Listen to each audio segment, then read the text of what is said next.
you are dead wrong about convertibles. If you're someone who hates convertibles, thinks they're not real people cars, you are dead wrong about convertibles. One of the only negatives is what will be in this video will be a little bit of shake, but it is what it is. But I'm here to tell you why you're wrong about convertibles and why you should give them a chance. So first reason why people say convertibles are bad are they're not real enthusiast cars. And I would disagree. No matter how you look at enthusiast cars, whether it's how they look, I think that this car looks great top up and top down. I think that Miatas look great with an S2Ks and other soft tops look great with a hard top. I will agree soft tops often don't look very good, but I love the way the hard tops look on those convertibles. And when the top is down or the hard top is off, most convertibles are designed to look great.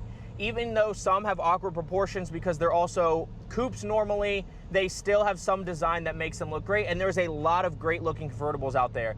If you are talking about car enthusiast wants and needs, one of them is being able to hear an exhaust, and you absolutely can hear the exhaust a lot better in a convertible than you can even with windows down, sunroof open, especially when you're in a tunnel.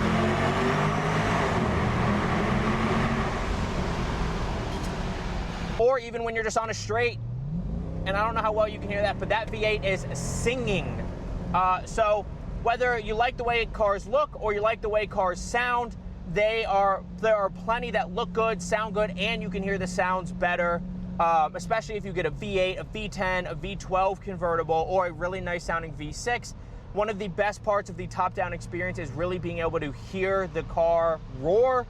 And if you put an exhaust on a lot of these convertibles, it's just an insane experience, especially in a small one like the SLK 55, where there's not a whole lot of car behind you, so you are really close to those exhausts. The other big thing that car enthusiasts will argue against cars is my second point, and that is the loss or the perceived loss of rigidity. Now, I've seen Doug DeMiro talk about this, and he makes the best point. Most people that complain about rigidity, think about like an M3 convertible. The M3 body is very rigid compared to a normal car, and they perform really good on track because of that. But you're not losing a whole lot with the convertible top because most people aren't pushing the car to the levels you need to really experience the needed rigidity in a convertible. And so unless you're at a track day and you're really driving hard and you're really experienced on track, the rigidity is not really a problem. And for cars that are built purely to be convertibles, like an S2K, like the SLKs, like Miatas, they factor that in the equation when they're building how cars handle. And you will never hear a person talk about something like a Miata and an S2K and says it does anything but handle amazing unless it's got worn out suspension and bushings. And even though the SLK 55 handles more like a Grand Tourer, it's hard to argue that this car doesn't handle well, especially because it's small and tossable. And companies like BMW that makes convertibles, or even Mustangs that make convertibles, they do factor in some extra rigidity when they make a convertible. So unless you're driving at 10/10ths, there's absolutely no way that you should be concerned with being able to maximize rigidity. And if you really are, you can put a cage in it and still be able to enjoy top down and then just have the cage around you. And finally, the whole woman's or hairdresser's argument, and you can call me woke, you can call me whatever you want, but the hairdresser and the woman's car argument just comes from a place of insecurity and or a place of homophobia or misogyny. Because if you let a car determine whose gender should be driving what car or whose sexuality or what it makes you look like, you're missing out on a lot of great cars, all because you're insecure of what people might think. And the whole stereotyping things for genders or sexual preferences or whatever is wrong, because people are diverse people and like to drive or like to enjoy whatever they want to enjoy. And there's nothing attached to certain identities because of that, because people are unique and you're missing out on experience by doing that. So those are the three arguments that you really hear against convertible cars. But, you know, just around, the SLK is an enthusiast car. It's got a V8, it's small, it's tossable, it sounds great. Even when you have cars that are converted into convertibles, so you're gonna tell me a BMW M3 is not an enthusiast car in any spec. And they can still look good, they still sound really good.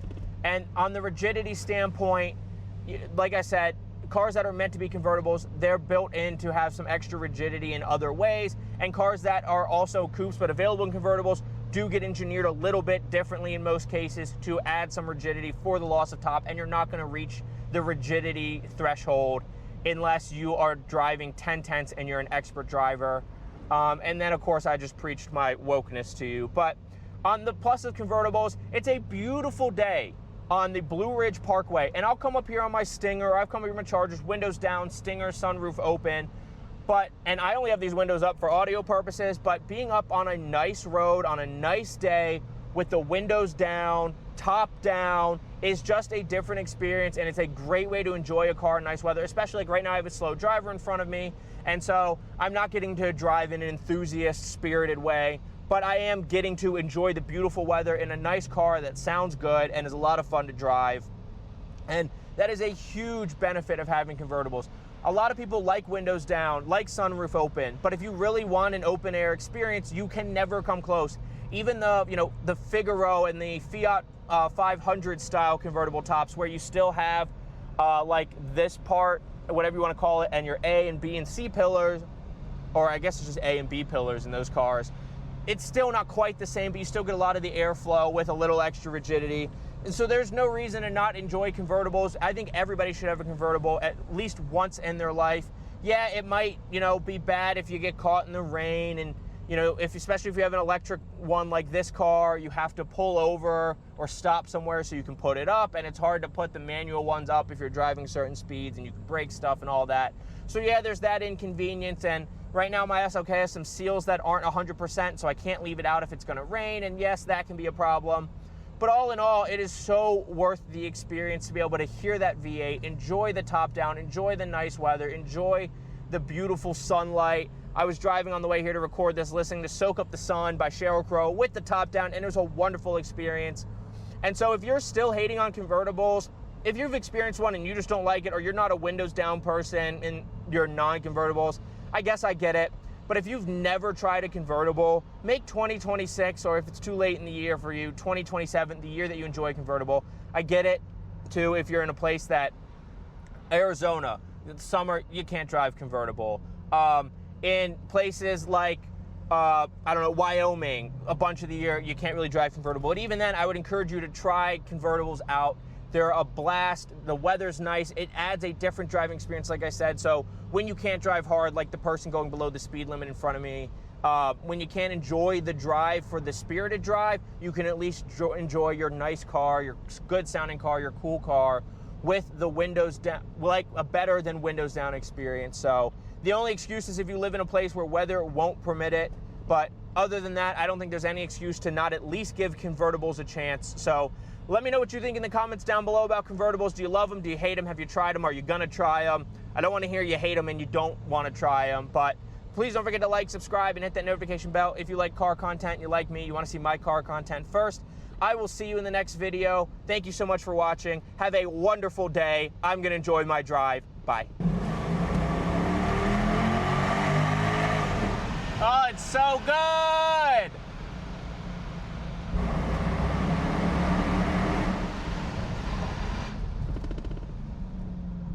Oh, it's so good.